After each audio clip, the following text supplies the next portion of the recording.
Hello guys! Sawadee krap! Welcome back sa aming channel, ang Filipino Life in Thailand. At sa araw na ito, meron tayong panibagong vlog kasama ang aking munting pamilya. Tayo ngayon ay pupunta sa Decathlon or hindi ko alam kung paano yung tamang pagbasa niyan, pero kami po ay pupunta dyan. Meron kasi kaming bibili ni Mrs. doon. Kung napanood nyo na ang aming huling vlog guys na nag-beach kami with Eva. And speaking of Eva, ito siya ngayon, pa-chill-chill lang habang naka-milk break. Sana all. Balik tayo sa aming beach trip guys. May dala kaming maliit na banig nun. Nilatag namin sa buhangin at doon kami naupo. Sa beach trip namin na yun, doon namin na-realize na parang ang cute siguro kung magkaroon kami ng camping chair at table. Kasi si Eva meron ng kanyang sariling upuan, yung kanyang mini chair, no? Yung sa amin na lang ni Mrs. ang kulang. Siya nga pala guys, ito ang first time kong mag-voice over sa mahabang vlog. At medyo nai-excite ako at medyo nag-aalala din kasi baka mamaya is mabulol ako kasi hindi na ako masyado nagtatagalog dito. At saka baka mamaya mablangko ako, no? Kaya sorry na po agad. At dahil day off po ni Mrs. ngayon, so nagpunta na nga kami ng Decathlon dito lang sa may Sukhumvit Road, South Pattaya. Around 20 to 25 minutes drive galing sa bahay namin. Share ko lang pala guys, itong si Eva, mas gusto niya yung naglalakad siya kaysa kinakarga namin. Gustong gusto niya maglibot at talagang naka-observe siya sa paligid niya. Tignan nyo naman kung saan napupunta yung mga mata niya. Unting haba pa ng buhok, si Dora na to guys. At hindi na kami nagpaligoy-ligoy. Dumiretso na kami sa area na kung saan nakalagay ang mga camping chair and table. Marami din dito ang pagpipilian. May iba't ibang size, color, may armrest, may walang armrest. So, una kong sinubukan itong brown na ito.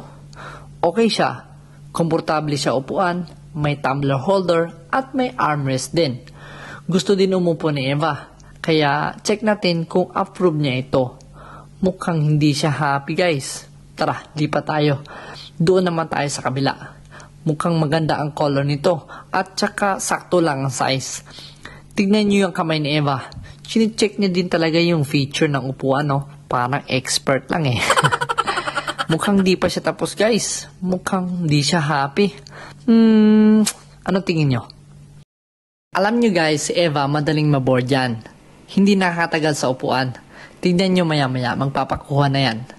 Oh, di ba? Sabi sa inyo eh. So ngayon, iniisip na namin ni Mrs. kung alin sa dalawang ito ang kukunin namin. Si Eva naman, tinuturo na yung upuan na inupuan ko kanina. Sige nga, try natin si Eva mag-decide kung anong upuan ang gusto niya. Wow, talagang chinek niya. Kung titingnan siya, parang nag-iisip din talaga siya kung alin sa dalawa. Parang expert lang ang dating, no? Sinubukan niyang akitin yung inupuan ko kanina, kaso medyo mataas. Hindi niya kaya. Mira, you like this one? You like? Nainis ata at lumipat dun sa kabila. At yun, basic lang sa kanya. Ito na ata yung final choice niya. So dito guys, nag-uusap na kami ni Mrs. kung ano ba ang magandang bilhin kasi medyo nalilito na kami ng konti. At gusto namin ng maliit lang para save sa space sa aming sasakyan. Kaso itong light brown masyado siyang maliit. Nung sinubukan namin, di siya ganun kakomportable upuan. Nag-try din si Mrs. ng ibang design pero di talaga komportable yung maliliit.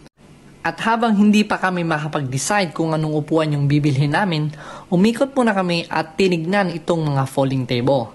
Tinitignan namin yung materials ng mga lamesa kung mabigat ba kasi gusto namin yung lightweight lang para mas madaling dalhin. Marami ding klase ng lamesa ang meron sila dito. Karamihan ay folding table. Perfect talaga siya for camping. Kaso halos lahat ng nakalagay dito ay kasing taas ng normal na taas ng dining table. Kaya medyo nagdadalawang isip kami ni Mrs. May pagkatok pa nga si Mrs. eh. Expert yan. Nakakalito pala pumili guys pag madaming option. Sana yung mabili namin ay yung swak talaga sa trips namin in the future. Kailangan ko sigurong subukan to para makita ko kung compatible siya sa camping chair namin. Kinuha ko yung top choice namin na camping chair at sinubukan itong lamesang ito. Not bad. Okay siya. Pero parang mataas lang siya ng kaunti. At habang naglalakad-lakad itong makulit na to, Napansin ko itong maliit na lamesa. Parang perfect ito sa camping setup na gusto namin ni Mrs. Look the difference guys, sa height nitong dalawa. O diba? Nakakalito? Tulong guys! It's time to decide na guys, no turning back na. Wala na tayong paligoy-ligoy pa, kaya kumuha na agad ako ng cart bago patupakin si Dora. At ito na nga ang napagkasunduan namin ni Mrs. Komportable naman din kasi siya, at saka medyo malapad din yung kanyang armrest, may cup holder na din, kaya alam naming good choice ito.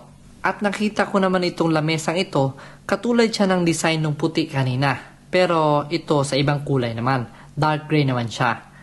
Nagpatulong ako sa attendant dahil di ko alam kung saan nakalagay. At compliment din yung kulay niya sa napili nating chair.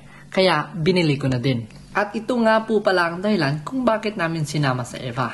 Para matry namin humatak ng cart. Next grocery namin, may taga-tulak na kami. Go Eva! Kayang-kaya mo yan. Bye-bye ka, bye-bye ka, bye-bye! Chuchup! Chuchup pa! Chuchup pa! Ayun, nagagalit na sa mama. Siya na lang daw maghihila. Ayaw na paawat kahit mabigat. Kaya kinarga ko na kasi baka tupakin pa. Artistahin pa naman to minsan. Tingnan nyo, ang drama. Pwede na to pang teleserye. Kunin nyo na po GMA or ABS-CBN. Kayo na bahala dyan. Nata. So, nag-ikot-ikot muna kami saglit. Baka may makita pa kaming mabili. At habang inaantay namin si Mrs. sa kanyang pag-stroll, nakakita si Eva ng pool ng bola. Aba, at gustong pumasok. Bawal, Eva, no. Touch mo lang. Bago pa umiyak, guys, kinarga ko na lang. Nako, iba ito tupakin. Yanig ang buong building ng Decathlon. At dahil walang mahanap na mabibili si Mrs., so nagpunta na kami sa counter para bayaran itong mga nakuha namin. Medyo nahiya pa ako kay ate kasi nakikita niya na nagbablog ako. Pero pakapalan na lang ng talaga na mukha to. Kay mangita tag kwarta kay wala matay sapi. So, ang nabayaran po natin guys ay total of 2,400 baht and 550 each chair and tapos 1,300 naman sa table. Worth it naman ba? I think so. Kasi yung experience at memories na gagawin namin kasama ang mga upuan at lamesang ito ang talagang na-excite ako. Balak namin ni Mrs. na sa tuwing day off namin ay lalabas kami mag-anak. Mag-beach or park kami. Parang picnic style. At ayun lang guys. Salamat sa panonood ng video na ito. Panoorin nyo pa po ang aming mga next vlog coming soon. Lalo na ang aming day off trips. Sawadee krap!